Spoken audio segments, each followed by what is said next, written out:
Dasar-dasar analisa trading, fundamental, teknikal, dan psikologi trading. Banyak orang masuk ke dunia trading dengan tujuan dan ekspektasi yang sama, yaitu profit cepat. Apalagi setelah lihat konten flexing di media sosial, profit jutaan dalam hitungan menit, chart kelihatan gampang banget, seolah-olah trading itu cuma sesimpel buy and sell. Tapi yang sering kejadian malah sebaliknya. Baru entry, harga langsung berlawanan. Baru cut loss, market malah balik arah. Lama-lama muncul pikiran, ini trading bisa dipelajari beneran gak sih? Atau cuma untung-untungan aja? Padahal, masalah yang paling umum itu bukan karena market susah ditebak.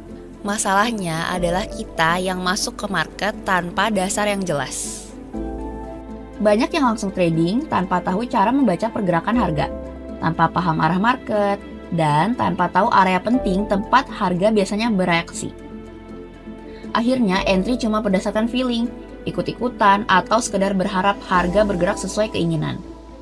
Sebelum jauh-jauh ngomongin soal strategi, indikator, atau setup macem-macem, ada satu pertanyaan penting. Dasar apa sih yang memang dibutuhin agar trading itu bisa masuk akal? Secara garis besar, analisa yang dibutuhkan trader itu cuma dua, analisa teknikal atau analisa fundamental. Di analisa fundamental, harga saham atau aset itu dipengaruhi oleh kondisi nyata di belakangnya.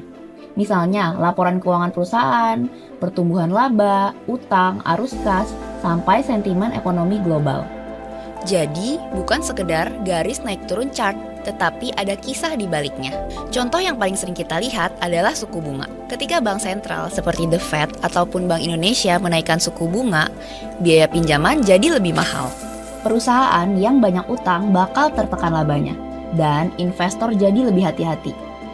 Data dari berbagai periode krisis menunjukkan, saat suku bunga tinggi, valuasi saham cenderung turun karena investor mendiskon masa depan dengan tingkat bunga yang lebih besar. Studi kasus nyata bisa dilihat di pasar global saham di tahun 2022 sampai 2023. Saat The Fed agresif menaikkan suku bunga untuk menekan inflasi, indeks saham utama seperti S&P 500 dan Nasdaq sempat turun cukup dalam.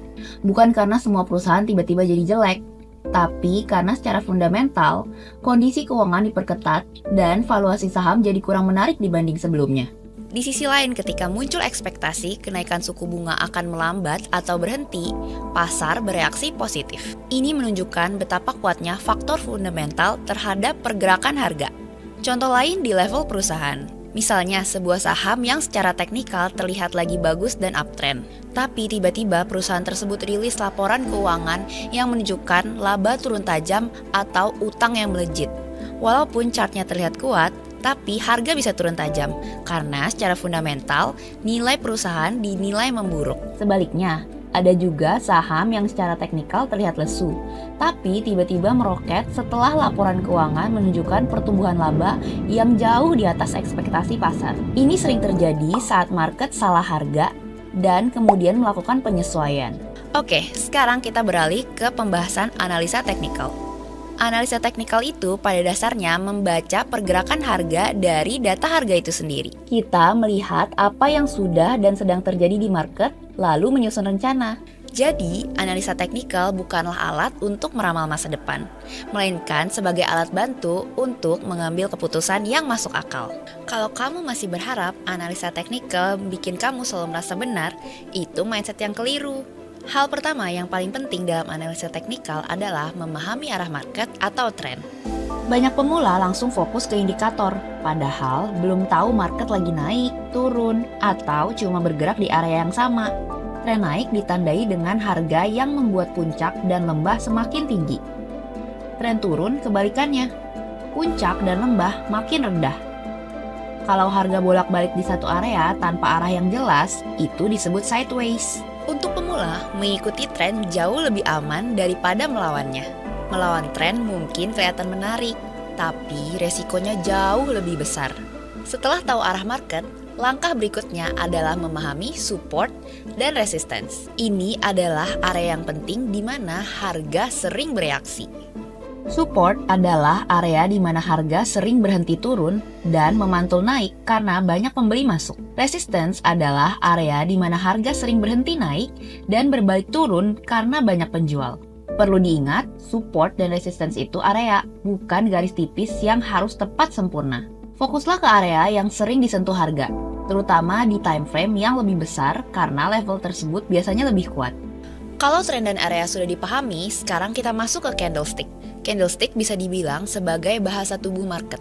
Dari bentuk candle, kita bisa melihat apakah market sedang kuat, ragu, atau sudah mulai kehilangan tenaga. Candle dengan sumbu panjang dan bodi kecil menunjukkan adanya penolakan harga. Candle yang menelan candle sebelumnya menunjukkan adanya perubahan kekuatan, sedangkan candle dengan bodi kecil menunjukkan keraguan market. Yang penting, jangan melihat pola candle secara terpisah. Pola candle baru punya makna kalau muncul di area yang tepat, seperti di support atau resistance. Selain harga dan candle, volume juga punya peran yang penting. Volume menunjukkan seberapa besar partisipasi pelaku market dalam pergerakan harga. Kenaikan harga dengan volume kecil biasanya lemah dan rawan berbalik arah. Sebaliknya, pergerakan harga yang disertai volume besar cenderung lebih valid. Banyak trader terjebak karena mengejar harga yang terlihat breakout, padahal volumenya tidak mendukung. Kalau semua konsep ini digabungkan, sebetulnya analisa teknikal itu cukup sederhana. Pertama, tentukan tren di time frame yang lebih besar. Apa itu time frame? Time frame itu sendiri adalah satuan waktu pada chart. Misalnya 5 menit, 15 menit, 1 jam, 4 jam, sampai harian.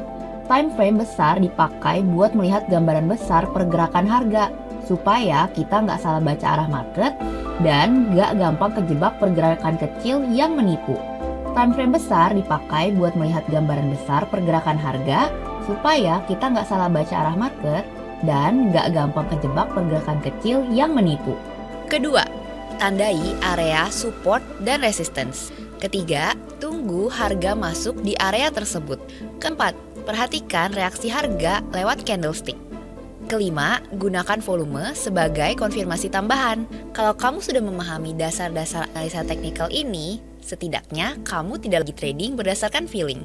Kamu tahu kapan masuk, kapan harus keluar, dan resiko yang kamu ambil. Setelah teknikal dan fundamental, ada satu faktor lagi yang sering diremehin, tapi justru dampaknya itu yang paling besar. Itu adalah psikologi trading. Karena pada akhirnya yang klik sell atau buy itu bukanlah indikator, tapi manusia. Dan manusia punya emosi. Banyak trader yang sebenarnya tahu cara baca chart dan paham berita, tapi tetap rugi karena nggak siap mental menghadapi pergerakan harga. Coba kita bahas contoh yang paling umum. FOMO. Kamu lihat harga naik kencang, candle panjang, media sosial rame, semua bilang, ini lanjut. Tanpa rencana, kamu ikut masuk di harga atas karena takut ketinggalan. Beberapa menit atau jam kemudian, harga koreksi. Floating minus muncul, panik datang, dan kamu cut loss di titik yang seharusnya cuma retracement biasa. Masalahnya, kamu masuk tanpa rencana dan dikendalikan rasa takut ketinggalan. Makanya, psikologi trading nggak bisa dipisahkan dari money management dan risk management. Kalau resiko terlalu besar, psikologi sekuat apapun bakal runtuh. Trading plan juga punya peran yang penting dalam menjaga psikologi. Trading plan itu bukan bikin kamu kaku, tapi untuk melindungi kamu dari keputusan impulsif. Di dalamnya sudah jelas, kapan entry, di mana stop loss, berapa resiko, dan kapan keluar. Dengan plan yang jelas, kamu nggak perlu mikir berlebihan saat market bergerak. Kamu tinggal eksekusi. Coba bayangin, dua trader dengan analisa yang sama, yang satu punya trading plan dan risk management, yang satu enggak. Saat market berlawanan, trader pertama tetap tenang karena tahu resikonya terbatas. Trader kedua panik karena nggak tahu batasnya.